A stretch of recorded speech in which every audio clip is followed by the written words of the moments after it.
I have to do some work to understand it. It's so different for different stories. Like my experience is, sometimes if there's a situation with another person, you can sit down and talk, and you can work through it. Often, the more you talk, the worse it gets. Have you ever had that experience? You sit down with the aim to clear things, and it seems to get worse and worse and worse. That's an indicator probably the karmic account is fairly deep. And, you know, there's so many scenarios that one can paint with this story, but I think Baba's way, if we're following Baba's directions, if we're giving respect to people, if we don't overthink, we're minimizing the effect, hopefully, and also not buying into it too much from my side. We're at the time in the cycle that we want to clear everything. We want to clear our karmic story and free myself. So I've got to be really careful. My comments, my reactions aren't exacerbating it. Mm-hmm. Yeah. Yeah, I find with anger too, if people can go into their hurt or fear and see what's under the anger. Yeah, that's right. Then we can work on a solution. But if we stay at the anger level, there's only more flames. That's true. That's so true. Mm. Yeah. So, how to create a feeling of belonging in our home, center, city, when these are the souls that we have the most karma with.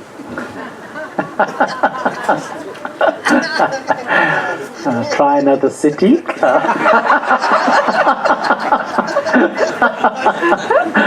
another. No, don't do that. So your sanskars don't follow you?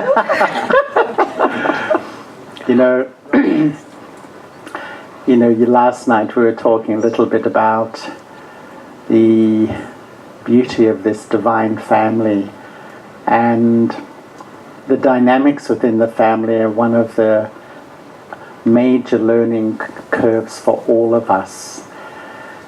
And when I started Gyan, I used to think, well, Baba's the truth. Baba's creating a world of harmony. There should be no conflict or difference. But I changed, and I think now, yes, there will be. And that's not the problem. It's how I respond to it, how I really deal with it. And do I take, responsibility from my side?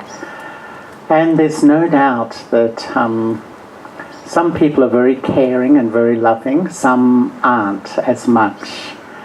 But wherever we are, do you feel wherever you are, there are the lessons to learn? You're in a place for a certain reason. I think there's some truth in that. And so we have to, I feel, if we have the courage and spiritual strength to try and maintain respect and goodwill in time, you can break down any attitude in another individual. I honestly feel that.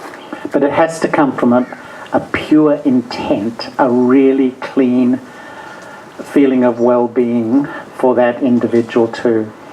And I think that, if you see the soul, and the soul is under the influence of sanskaras sometime, what can you do? You can't do much.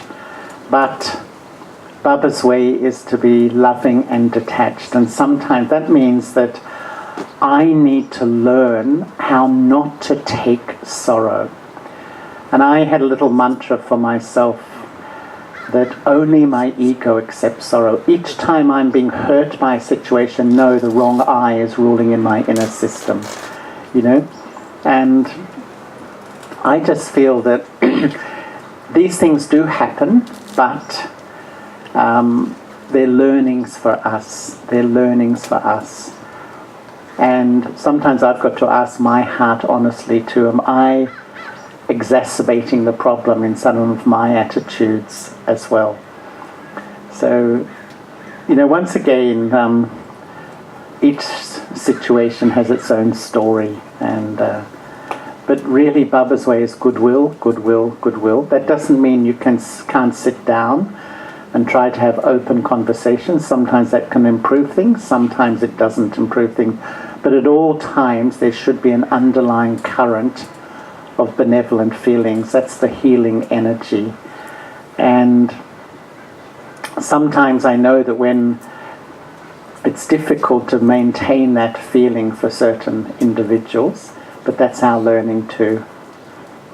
It's a big learning curve. Thank you, Charlie. I've really appreciated that throughout your talks this weekend. The depth of that attitude. That's really lovely. Okay, interesting question.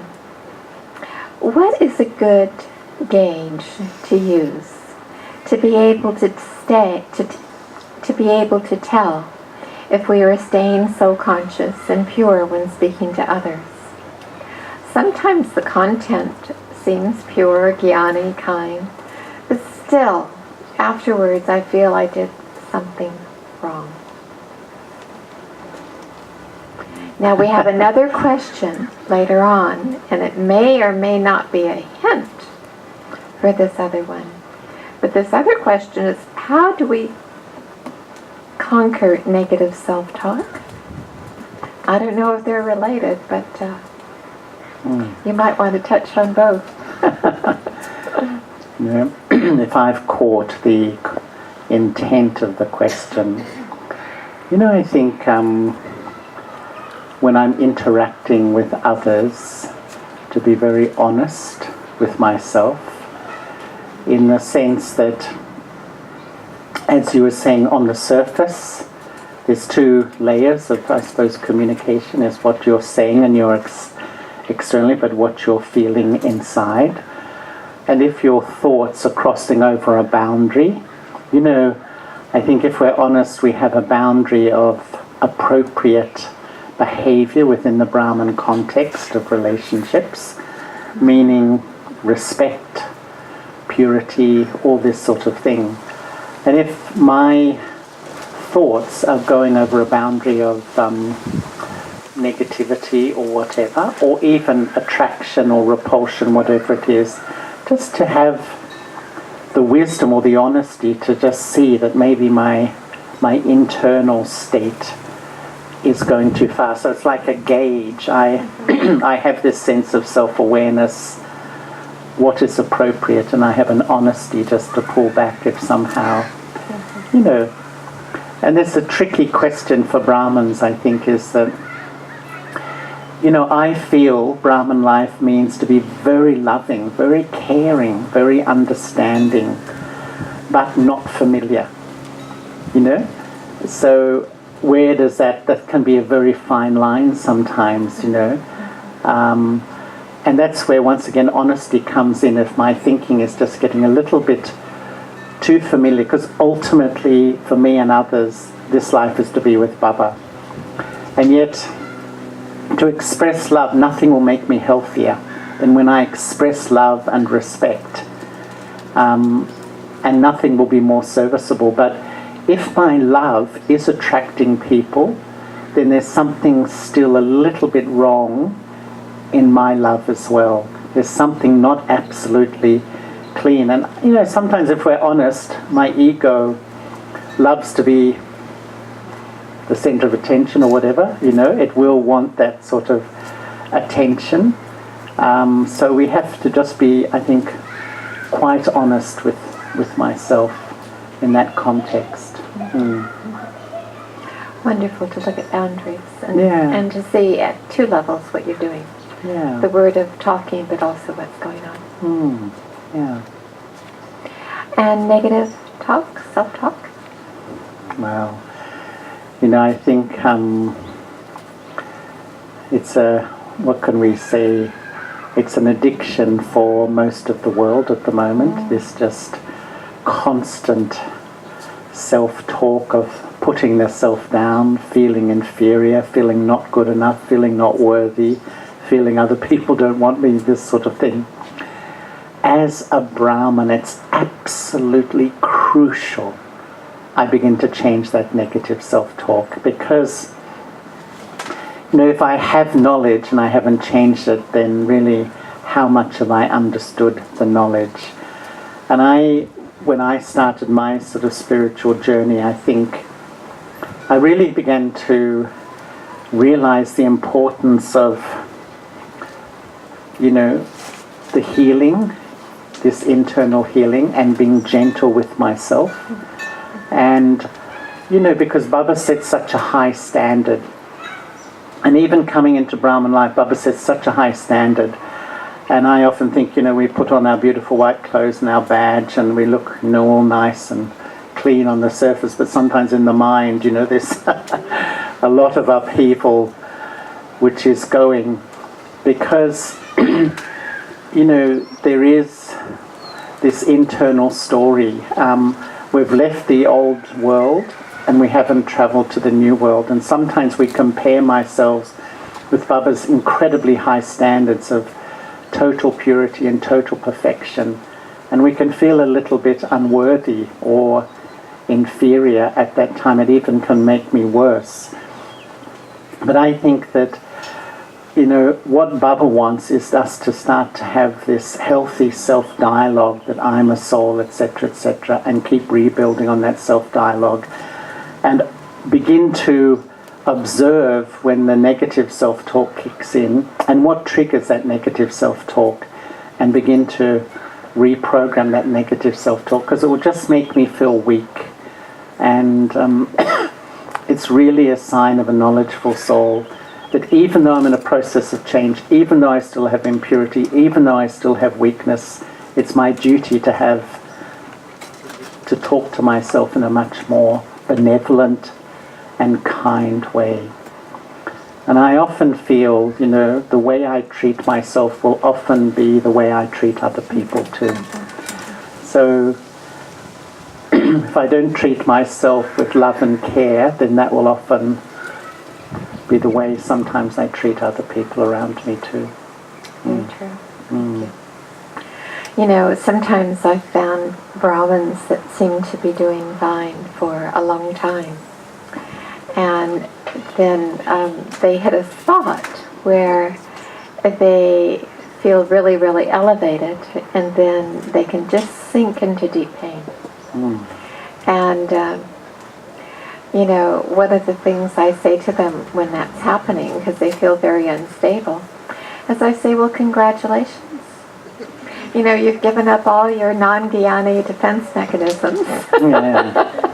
And you can now go to the core of your pain. But are you going to believe what Baba says? Was he only talking to everybody else and not to you when he said, he loves you and you are a beautiful soul? But it's amazing how there are older people in Gyan that really don't accept that. Have you found that to be the case?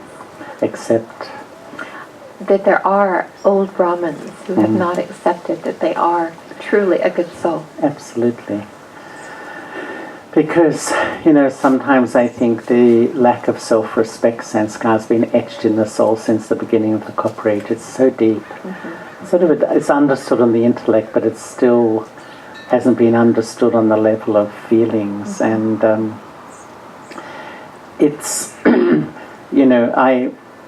once Baba was meeting an Australian brother, and this brother was sitting in front of Baba, and Baba gave him drishti. He'd always made through drishti. And when the drishti finished, Baba said to him, "You have a question, don't you?" And he said, "Yes, Baba." And Baba said, "Ask it." And this brother said in quite a sweet way, he said, Baba, how can I get my self-respect back?" The way he asked it was so sweet. And Baba's answer? Just follow Srimat. 3 words. And what Baba was really meaning, that, when we do actions according to my truth, I don't think Baba's meaning just follow the rules. He's just saying when you follow according to, you follow true action, you feel better about who you are. If you have a truth and you're doing actions against your truth, it's hard, to really feel good about who you are. But just what Diane was saying, I've observed too that sometimes there's phases in Brahman life. And I think sometimes it's like the baby phase where, we're new and everything's wonderful. And at that phase, there's a lot of change, but it's change of habits, which are sort of the things I've collected in this life, and they're often based on the family, the culture, and this sort of thing. As we grow up, we are challenged more, and I often think, we're sort of like the youthful phase that we, it's like my soft sanskars, if I can say, the sanskars that have been etched in the soul over the last few lives, that sometimes there's intolerance, there's impatience, there's seeing defects, things like that. And with Gyan and yoga, I can change them. But sometimes after 5, 10, 15, 20 years, there can be like a spiritual midlife crisis. Just suddenly, stuff comes up that I thought I had changed 20 years ago. And such a lot of self-doubt can kick in that, can I be a Brahmin? Will I be good enough? Because I believe that the first sanskar that often kicks in Brahmin life is suppression. Because that's what we've learnt in religion. We couldn't change ourselves. So, unpleasant sanskars don't look nice, so we just suppress. And we come in Gyan, we do change our habits, we change our soft sanskars, but some deeper stuff we suppress. And we think we've changed it. And then after 10 or 20 years, stuff emerges that I thought I'd left a long time ago. But I don't think it's wrong. I think it's a part of the journey. Sometimes it will come out. It will come out with some force sometimes. That's the very time to continue strongly with Baba and not think, well, can I do it? Can I really make it? Will I be good enough? Because the impurity in the soul is really, quite deep. And I remember, you need a lot of wisdom to manage this life, because I think manage the process of change, because sometimes, what did Baba say this morning? Storms will come that you didn't even have before Gyan, And therefore you start to think, what? I'm a Brahmin after 10 years and this stuff is coming up? And self-doubt kicks in a very powerful way. Can I really make it? Can I become a pure soul? But I think, we've got to be prepared for anything. Anything can come up. And I remember even one of our most loved senior sisters, she was sharing that after many years in Gyan, she had a lot of anger in the form of irritation. And she was saying that even before Gyan, she'd never been an angry person. And therefore, that's why sometimes we think, what's going on? Am I going backwards? Is this really working? And then we start to think, should I continue? But if we learn to manage the journey, that yes, along the way, things will emerge, but don't overreact to them. Just understand that I've got to be mature and understand that, we've had 2,500 years of body conscious actions, and a lot is sitting in the soul and will continue. And that's why I feel never, ever give up. Even when sometimes the feeling is that it's not working, I'm going backwards, never, ever give up, because you will get through it. And I've seen many, many souls who've got through that period, and really a deep spirituality enters the soul at that time. It's really quite attractive. A deep wisdom. Because it's like you have to face some very deep sanskars.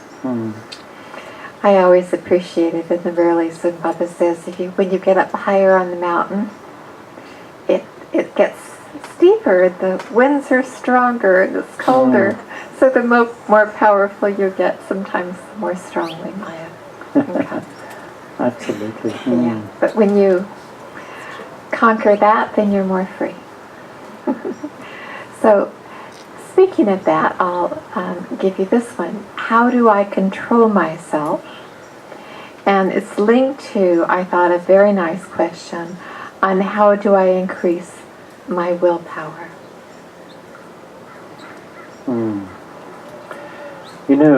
I remember some years ago, Baba was talking about the strength of deep sanskars. And Baba really acknowledging deep sanskars, that Baba knows that they're very strong sometimes. And Baba said that there's a spiritual law that if you have one step of courage, God gives 1,000 steps of help. But Baba was saying in that Muli that I don't think there's any magic trick, but we need determination. And I remember once just realizing after some years in Diane just how much lack of self-respect has an effect on every aspect of life. You know, your relationship with Baba, your relationship with yourself, your relationship with the Brahmin family. And I really made a decision to really try to improve my self-respect. And I just began to observe situations in life that often trigger. You know, sometimes there's certain situations or people that trigger a feeling of lack of self-respect. And rather than just resorting to your old behavior and your old reactions, try to apply a different response, a much more Gyani response. And so you chip away at a sanskara, you know, 2%, 4%, 6%, and you begin to get the confidence that I can actually change. And I think that good old-fashioned determination, sometimes you just have to really know that I'm in a process of change, I have a weakness, and over a period of time I just have to have determination to work with this and not be impatient with myself, because sometimes we want quick results and some things are deep sanskaras and we have to really give time. But I think if we have determination over a period of time and we see that I get to a certain point, I'm not a victim of this sanskara anymore as much as I used to be, you start to get the confidence I can really change. Because sometimes I think deep down we lack the confidence that I can really change, because some sanskaras just seem so strong, so very strong.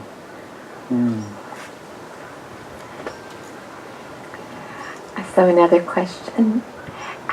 How do we tell the difference between a subtle form of lust, as being impressed, or something that seems to be just appreciation, gratitude, or friendliness?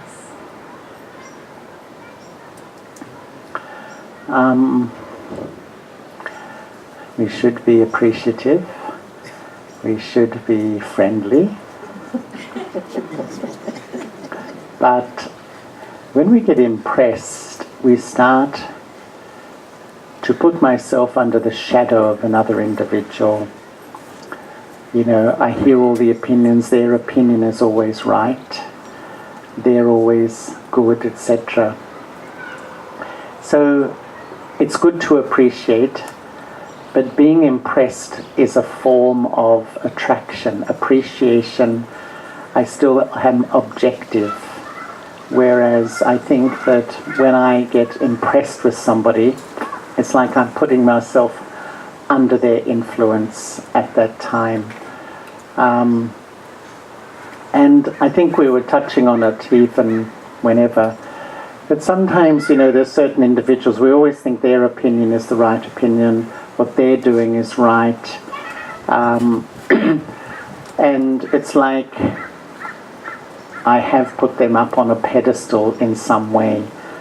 And yeah, so I suppose it's just my own discrimination, you know, how much am I really appreciating, or am I crossing the line and I'm really sort of, you know, because it's Baba who's our teacher now, we should appreciate everyone.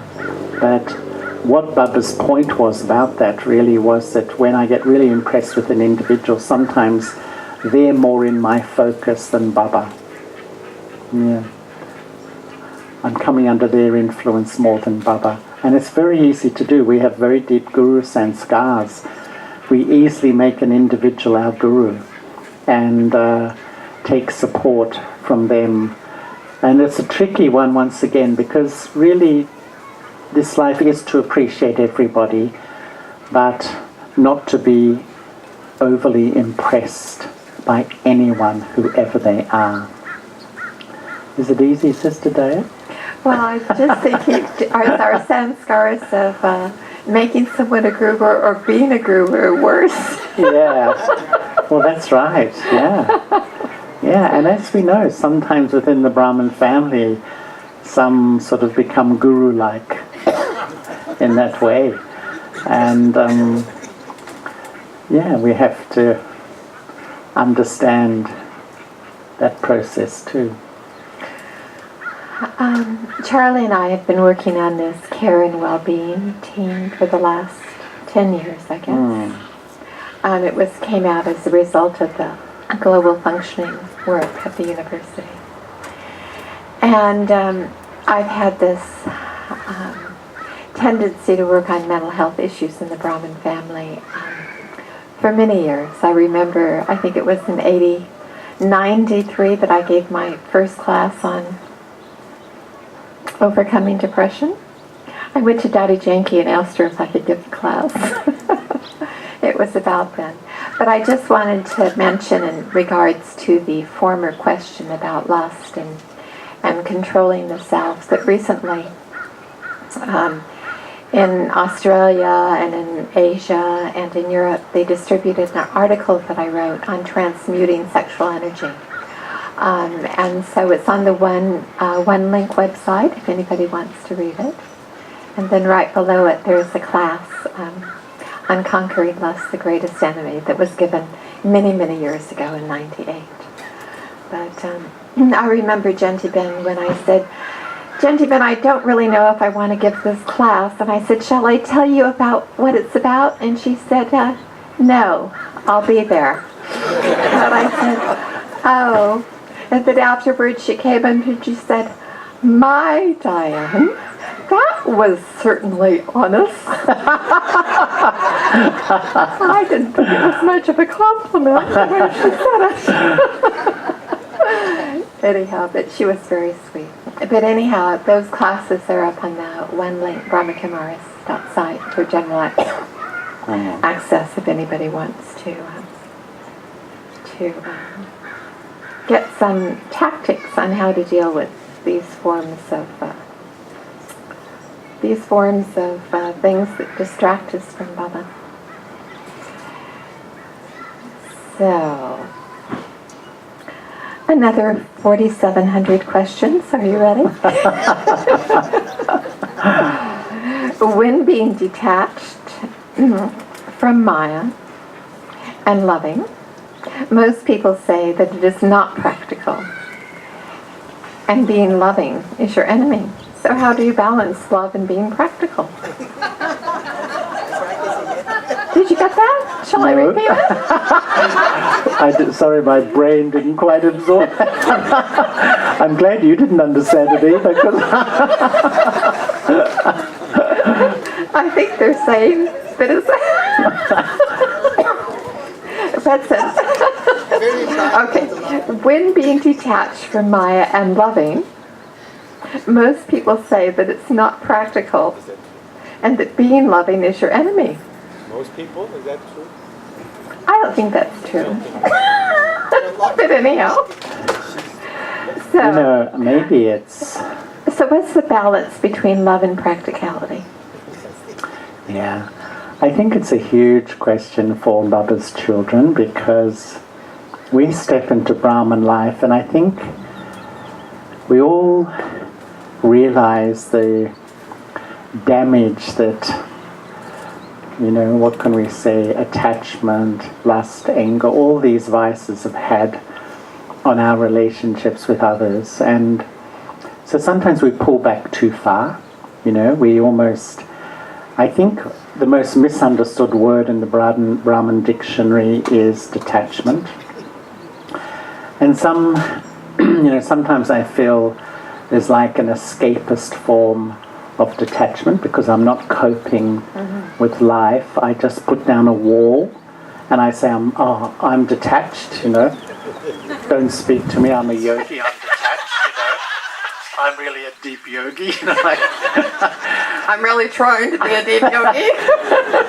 Or sometimes there's a sannyasi style of detachment, which is really, in the name of detachment, I'm sort of irresponsible, I'm not really responsible. And sometimes it's like a don't care style of detachment, I don't care, you just do whatever you want, I don't care.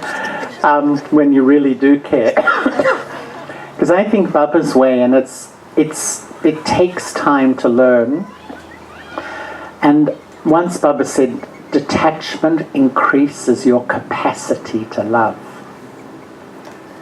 Detachment increases your capacity to love, because when you're detached, you can actually be loving whatever mood the other person is in. You're not so influenced by their moods. And I feel detachment means to be loving, caring, close, good communicator, but uninfluenced by. It's learning the art of non-absorption from people. And when your self-respect is high and you're full, you don't absorb so much from other individuals, so that you don't feel so influenced or affected. I would say that accurate detachment is essential in the world at the moment, because we're dealing with people who are going through so much stuff. But when you're accurately detached, I think you can be more compassionate and loving and understanding at the same time. So to me, so often detachment comes with this idea that you become aloof, disconnected, you're in your own world. That's not Baba's detachment. Baba's detachment is to be very close and caring and loving, but non-absorbing, not influenced by, and then you can be more effective in the way you deal with things. And really, sometimes we try, there's a situation, I'm saying, I must be detached, I must be detached, I must be detached. And everything's influencing me. But my observation, I would say detachment is the sign of souls who have the deepest relationship with Baba. Everyone says they love Baba. But I find that when you're so absorbed in one Baba, it pulls you beyond many influences in a natural way. And really, if you ever traveled with Daddy Ji, she was the best communicator and relator that you would find. She was just brilliant in her emotional intelligence, the way she dealt with people. And yet she was deeply detached, I would say. And this is why the daddies, they wake up at 4 a.m. in the morning, people are in the room, they have wall-to-wall people for 18 hours a day. How can they manage it? Because they're detached, they're not absorbing from people and feeling, I need my space, I've got to, That's sort of, often we think, I just need space. But actually, when you're detached, you don't need a physical space, because you're constantly, in a way, in your own space, in a healthy way. Attached to Baba. And yeah, that's right. And really, the deeper the feelings for Baba, you just feel less absorbing of people, their moods, their situations, etc. And I think they're much more effective to help them deal with things as well. But I really do feel we're at a time it's important. Once Baba said, if you don't become detached now, you will be made to be detached by compulsion. The drama's going to force us. Really, when we are observing what's going to happen in our world, there's going to be such upheaval in our world, extraordinary upheaval. And that's where we've got to learn. And that doesn't mean to move away from people or anything. It's a spiritual state of mind. It's a deep thing, actually. Thank you, Charlie. On another topic, after many years in Gyan, I still don't feel clear about my role in this life and what my specialities are specifically. Is there something I can do to become clearer about my personal purpose and contribution? Yeah, that's an interesting question. I found many of Baba's children start to practice Brahman life, become more stable in self-respect in their relationship with Baba. But that's a huge question. What is my role? And actually, I don't think it's about the role. It's about letting go the addiction to defining myself by what I do rather than who I am. Baba, for half a cycle, my sense of self has come from what I do. You know, when you meet people today, hi, how are you? And what do you do? You know, like, that's so much the culture. I was in a country recently in Asia, I'm not sure how true, but someone said it's begun to be that people say, hello, how are you, and how much do you earn?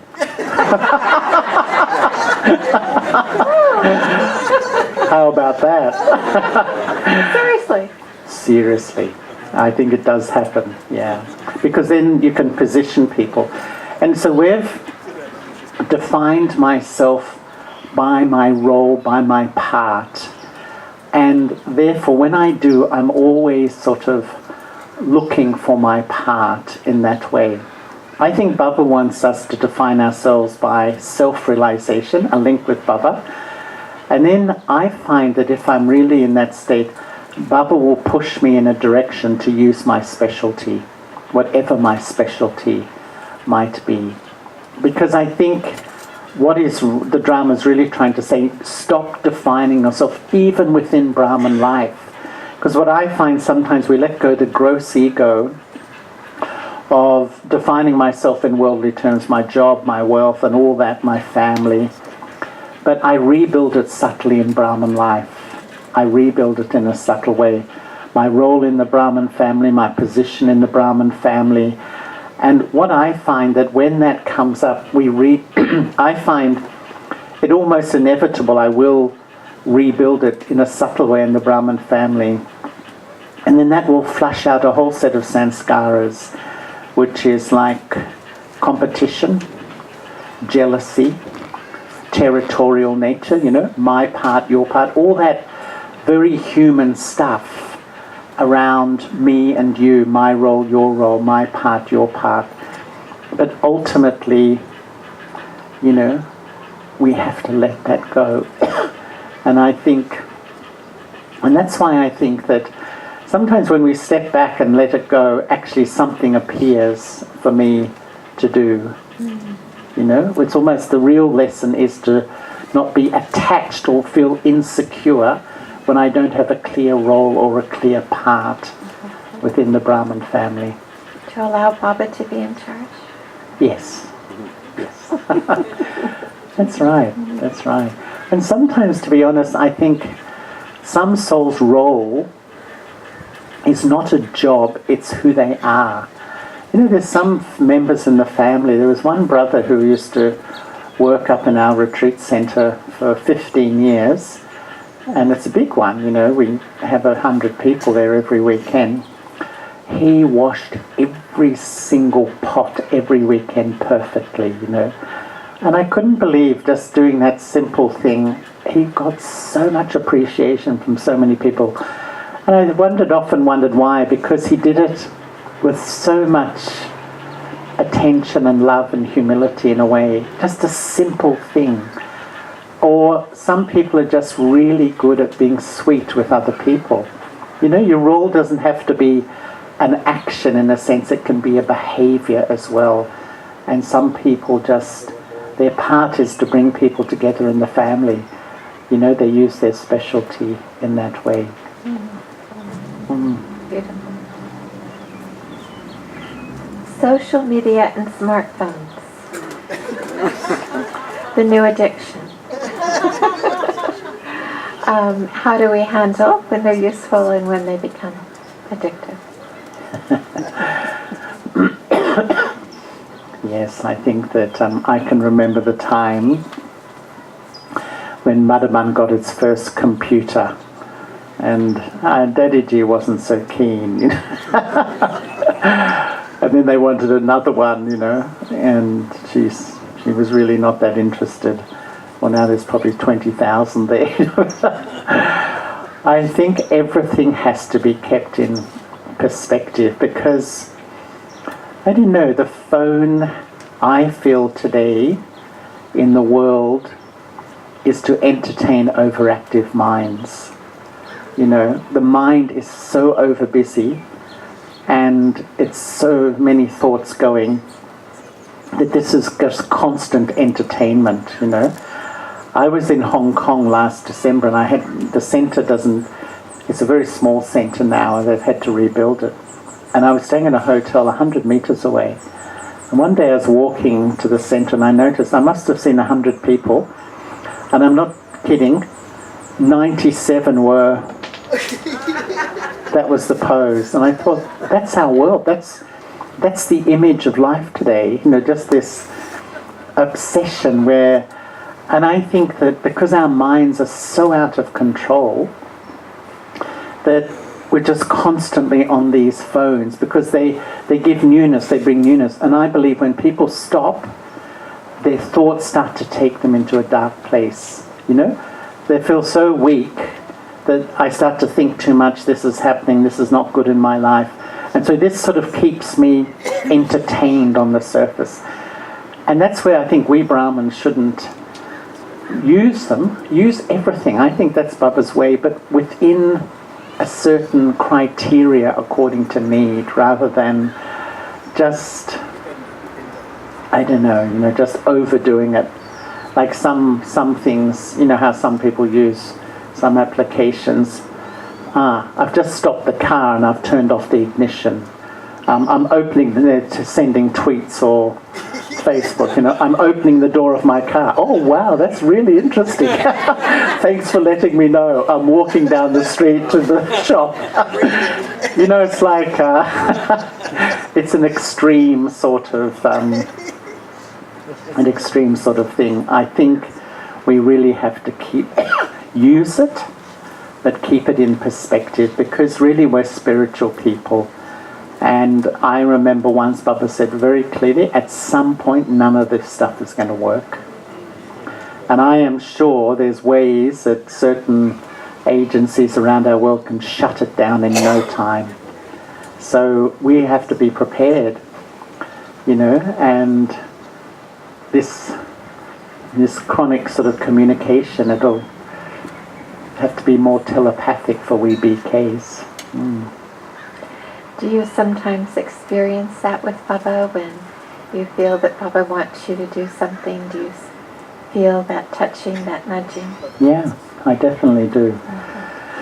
And I think that it's an interesting thing, because when we, you know, the phone culture, the overactive mind means that I'm less receptive to Baba, because I'm so self-absorbed. Sometimes I think we get so preoccupied with my own thinking, my own story, my own life, my own problems. I just so self-absorbed in my own head, I can't really listen to Baba. And I think I was sharing somewhere that Baba uses this language, children sit with a plain intellect. And I think to me that means to sit, almost step aside from my story, the issues in my life, and really as a child sit in front of Baba and allow Baba to really influence and touch. And I think sometimes I've found real clarity when that happens. And I remember sometimes Brahmins ask, you know, you're sitting in yoga and you get a really powerful thought to do something or act in some way, and then you start to think, is this just my mind or is this Baba? And you know, if you act on it, and it just seems to really happen naturally, I think you've picked up a touching from, you know who, yeah. And I think we were sharing somewhere here recently, you know, I've had a few times where things have come into my mind to contact people, and I've contacted them, and it's been absolutely at the right time. And so I trust my intuition more than when people, sort of things emerge in my mind to connect. Beautiful. What does it mean, Baba is the death of all deaths? I've been to that temple in India, Mahakal Ishwar. Who's been to that temple in Ujjain? Ah, she's been. It's a Shiva temple. I interpret it as God puts the end to death. Death meaning the end to the experience of death.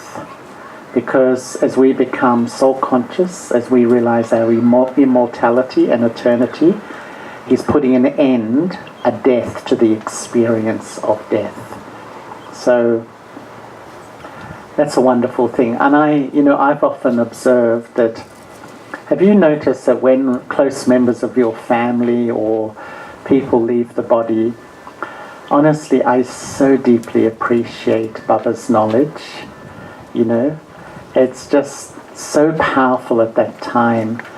We understand the journey of the soul, and we see people going through such a sense of loss. And, we can be so compassionate and understanding, but we understand that this soul's karma in this body, we have a clear sort of framework to understand what is happening at that time. And I think that, really Baba's knowledge to help us deal with my death and the death of others around me. And I mean, in the last few years in Australia, we've had so many Brahmins leave the body, so many. And I was just a week ago, I was in Melbourne with, maybe 10 days ago, with Didi Nirmala. And we visited one old sister, 38 years in Guyana, and she was in palliative care, and we spent 45 minutes with her and chatted away. She was chatting away. She was so lively. And the next day she just left her body just like that, Heather? Yeah, Heather. Just so quickly. It was just amazing. And I think sometimes it's good karma to have a death like that, just to, she was only sick in she had cancer, but really unwell just for a few days. She went into palliative care and just like that. And, I think I've always loved Baba's attitude towards death, and sometimes in the Muli, what does Baba say? Even if your mother dies? And sometimes some Brahmins say, oh, Baba, that's a bit strong, isn't it? But what Baba's just saying, it's nothing. It's just the process of eternity, that you will take your temporary, as we said this morning, hologram, live in your temporary hologram, and you have to take another one. And that's where I think this wisdom to live, enjoy, love, be connected, be involved, but be detached is so helpful, so I can let go and move forward when I leave the body. Yeah. So related to that, where do the daddies, brothers, elevated souls go after leaving their body? Baba says it's the last birth. Well, I haven't got my crystal ball with me today. I left it in the bedroom, actually. Now, didn't Baba say that Brother Anthony was going to return to Italy? Baba has a crystal ball, if we don't. I was, actually what happened, I was talking with Vivek and Christina about Anthony, and I think there was a Borg message in Greece, because Anthony, it's a long story, but I got a phone call in the middle of the night from Luciana in Brazil. Actually, the phone rang, and I'd had a whole day retreat, and I was quite tired. It was midnight, and I didn't answer the phone. I sort of woke up, and I'm quite good at sort of waking up and boom, straight back to sleep. 3 times it rang, and so I went, and when you're half asleep and you answer the phone, not even half asleep, 90% asleep, and And Luciana said, Charlie, it's Luciana, and I'm just ringing to tell you that Anthony has just left the body. It was about half an hour ago. And me, being half asleep, I said, Anthony who? So you can understand what state I was in at the time. And then, it was just this extraordinary sort of unfolding. I mean, it was a huge story because Anthony was an Australian citizen living in Greece, travelling on an Italian passport, who died in Brazil. Work that one out. I mean, it was just an extraordinary thing. I've even forgotten the question now. Where did they go? What happens to elevated souls when they leave the body? Anyway, later on, afterwards, when Vedanti Ben was in, was it Vedanti Ben in Greece? I think she went into trance. And as the story goes, Baba asked Anthony, would you like to return to your land of birth, Australia? And Anthony said, don't think so. Then Baba said, would you like to go to India? Anthony said, don't think so. Would you like to go back to Greece? Don't think so. Would you like to go to Italy? Yes. So that's what I heard, I mean. Got more detail than I did. But I think Anthony always had this love for, I was telling someone in Anthony's home in Sydney, his father was such a devout Catholic, like not just a Catholic, but one of those Catholics who, it's just the church is his life. And he'd built a grotto in the backyard with a picture of Christ and Mary, and he'd pray there every day. And there was a little room, I went in there with Anthony a few times to meditate. The whole wall is wallpapered in all the popes and all the saints. When I look closely, between the pictures there's a few Shiv Babas and a picture of the tree. So, you're looking at all the popes and saints, and there's so Anthony left his mark in that room. So he had this, I think, everyone's part is different, and I think Anthony had quite a profound connection with the Western tradition and philosophy. And he was telling me, like, he grew up, and he has 3 brothers and a sister, and they used to work. One of his brothers was telling me their family had a market garden outside of Sydney, and so the kids had to come home from school and work in the garden. And one of his brothers said Anthony was always, at 15, was always telling about the Greek gods and goddesses and all that sort of thing. It was so deep in him, even in that age. So I think he had this love for serving that religion. And I'll tell you a story which Anthony tells. And once he was living in Rome, and he came and he sat in front of Baba and said, and it was the time, do you remember there was that Pope, I heard the Polish Pope, I think, who was shot? Do you remember he was shot? It's maybe 25 years ago. Or someone attacked him. Was he shot? Or? He didn't die. He didn't die, yeah. John Paul II, I think. That's right, he was shot. And anyway, Baba said something like, how's service going in Rome? And Anthony said, wait for this, the Pope was shot, Baba. And Baba said, why didn't you shoot him? Are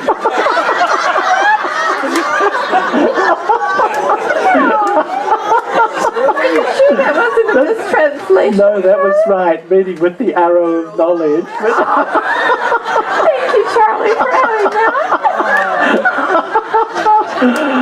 That's a story you can't tell to non-big gays.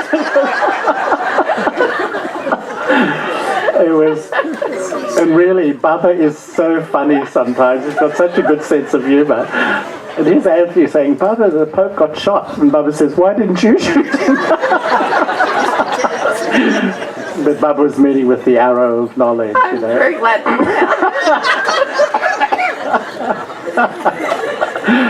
But I think that, Anthony had this love to, the world's biggest religion, I think 1 in 6 human beings is a Catholic. That's incredible, isn't it? Every 6th human being is a Catholic. And Anthony just had this bhavna to serve, I think, that religion. And I was just in Rome a month ago, and actually there was a beautiful brother from the Vatican who actually came, and he's from India, and he came to the center. He comes quite regularly. Really lovely soul. You can see the quality of the soul.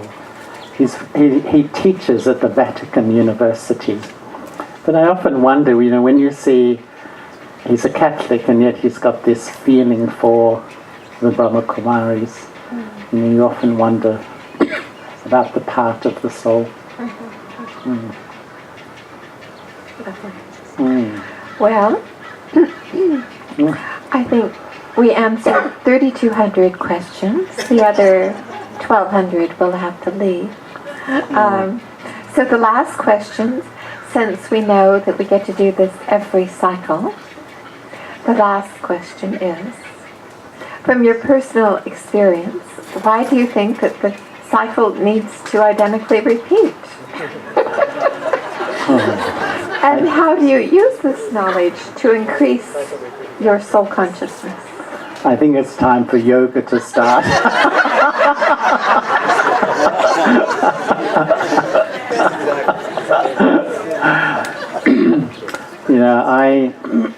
I think I just love this idea of direct repetition. I think it's the deepest point of knowledge.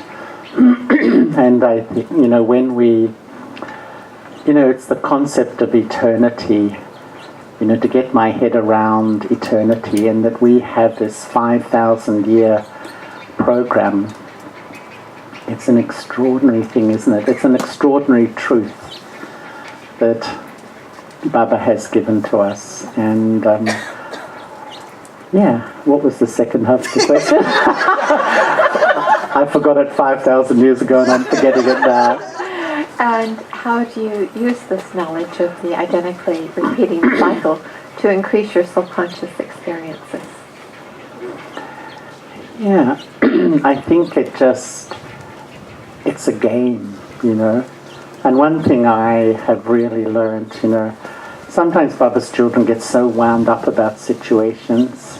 This should happen, that should happen. Actually, it's a game. It's really an unlimited game, and I don't mean to trivialize it, but it is a drama, it is a play. Every actor has their predestined part. And when I sort of understand that, why do I react? And I often feel,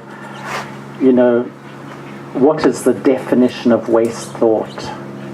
A lack of acceptance of the eternal drama. If I'm absolutely accepting that this is the way it's always going to be, I'll never fight it in my mind. Because it's always going to be like this. And some Brahmins have they say the language is, oh, that was great drama, that was bad drama. There's no such thing. Drama is drama. It's not good or bad, it just is. You know what I mean? When we're body conscious, we put a value statement that this was a good scene and that was a bad scene. It's just, it is what it is. And actually, my mantra last year was that, it is what it is. Sometimes we have such high expectations of how the Brahmin family should be, how seniors should be, how centers should be. And I really feel, yes, it's good to have a high aim, but it is what it is. You have to accept that things are what they are, because if we're always sort of overlaying my expectations on everything, I won't be peaceful, I won't be happy. And sometimes you have to make effort in drama, but just, it is what it is. Accept the way it is. It mightn't be perfect. The instruments mightn't be perfect. The systems in the center, they're not. But it is what it is. You know, we have to sometimes It doesn't mean we don't make effort, but sometimes we can be permanently discontent, thinking it should be better, it should be better, it should be better, when actually it is what it is, so to speak. And that's drama in a sense. And rather than thinking, how can I contribute to making it be what Baba wants it to be and what I'd like it to be? Yeah. And that's why I think that our great contribution is our feelings and our vibrations of goodwill. That's the main thing. And sometimes when someone's struggling or someone's got a responsibility and they're not even doing well, and I have the vibration of disapproval, I will usually make them worse. But if I have the self-respect to have the vibration of support to help, you can help them improve, because our very much our body conscious way is to disapprove, and that energy, actually I think makes people lose confidence, and sometimes their behavior or their responsibility gets even worse, so to speak. Thank you, Charlie. Thank you, Diane. Charlie is always the embodiment of support. You may have noticed that during our retreat with him, but he's in the embodiment of love and support. And I'd like to say, in my experience, always. Thank you, Charlie. Thank you, everybody. Thank you.